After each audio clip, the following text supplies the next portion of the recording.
The Qatar saga continues. And look, I have a fit check.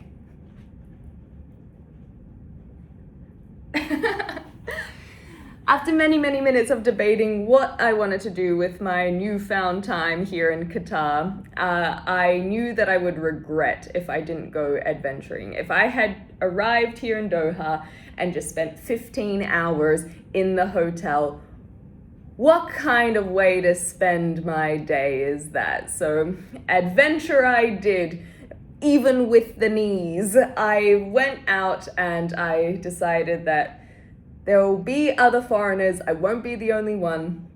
And they were indeed some people with shorts and whatnot. So I felt a little bit better. And I knew that the locals would be very used to people who are not as used to their customs. But it still feels better for me to feel like I'm trying to adhere to that culture.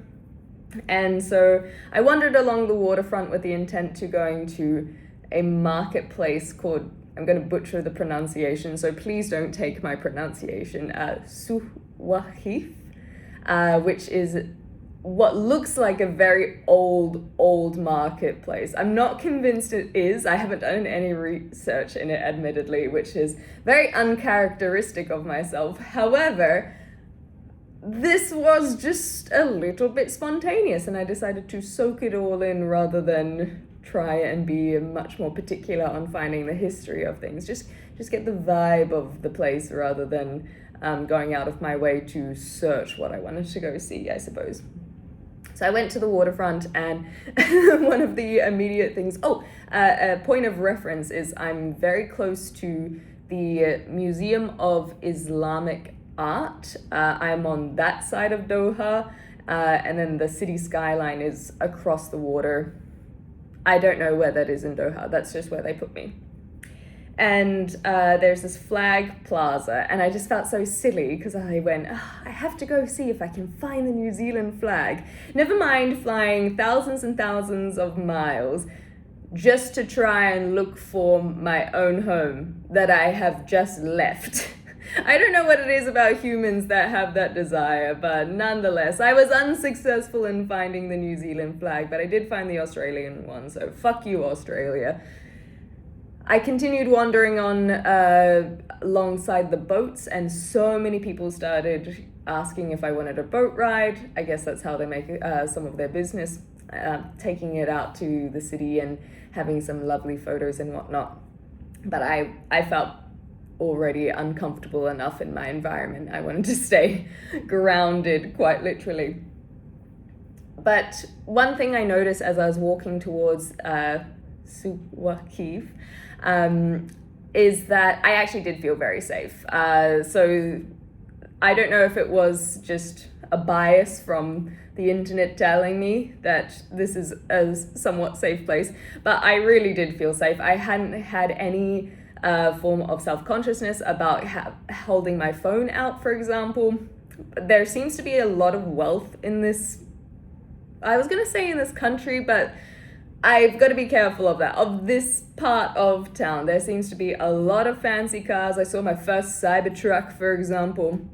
And so I don't think there are many people who are too fussed on stealing. Of course, it can happen everywhere, but I really didn't feel unsafe in that regard. Everyone was quite friendly, saying hello, that I did wander past, and even when I felt like I was getting a lot more judgment from more traditionally dressed individuals, which is probably more in my head, or maybe not, I don't know, but I felt a little self-conscious. But no one was aggressive, no one was, that's the word. I don't know why I'm trying to find another word. And so I felt, although very uncomfortable, that might have been more of a me issue rather than feeling unsafe. But as soon as I got to the marketplace, I felt much more out of place than I had previously. It just felt a little bit more traditional. I don't know if it is or not, or if it's just been built more for tourists. But it was gorgeous nonetheless. It was old stone and what looks like sandstone, and it kind of weaved in and out with these markets that had garbs and souvenirs and foods, and it was just really cool. And the how the shops were integrated into the stone was just really, really cool, and I was very glad to have been there. But I did feel very out of place, so I tried to find somewhere that sold something, and that's how I ended up with this little number.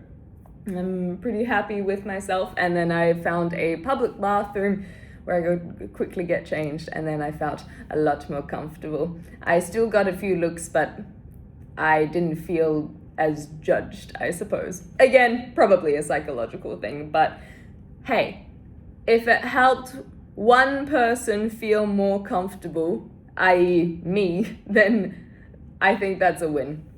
And so then I could just take my time a little bit more in the market. And there was a camel, because you can't go to Qatar and not see a camel, apparently, that you can take rides on just in a little pen. There were a lot of stray cats, I noticed, some that were even blind and had other disabilities, I suppose.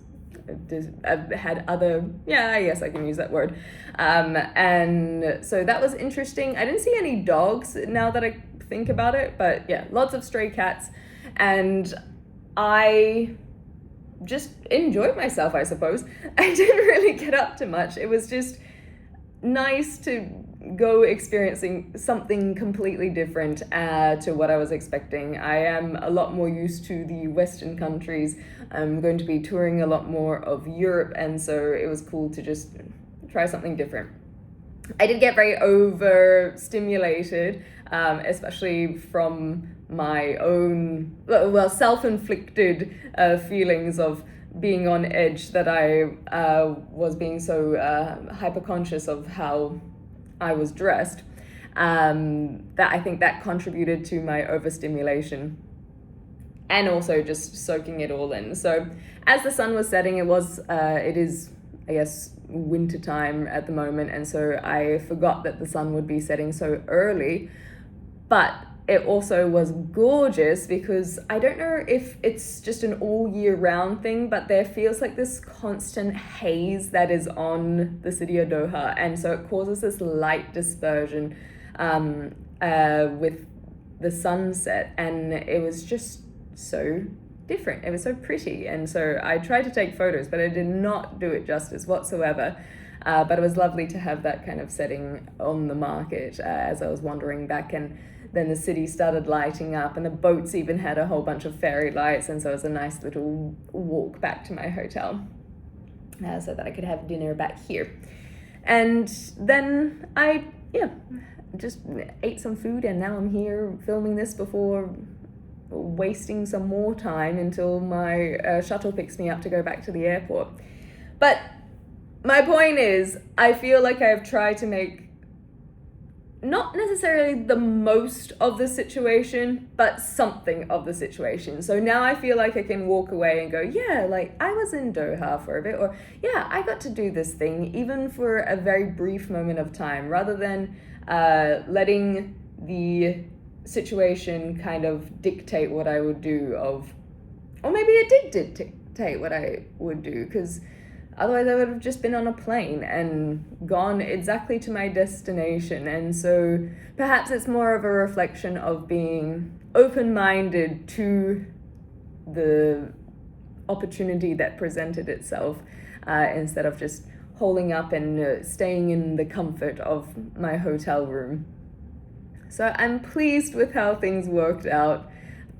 That's the whole review. I did try and film some things, but I put that all in vertical format because I'm not used to vlogging. So maybe I'll try and make a little vertical vlog out of my little mini travels here.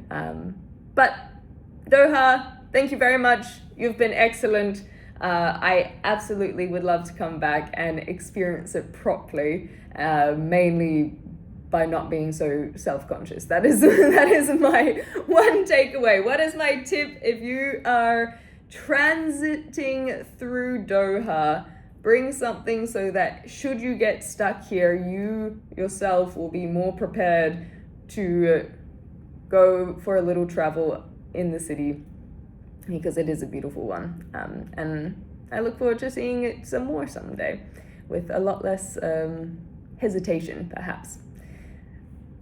That's all. Thank you very much.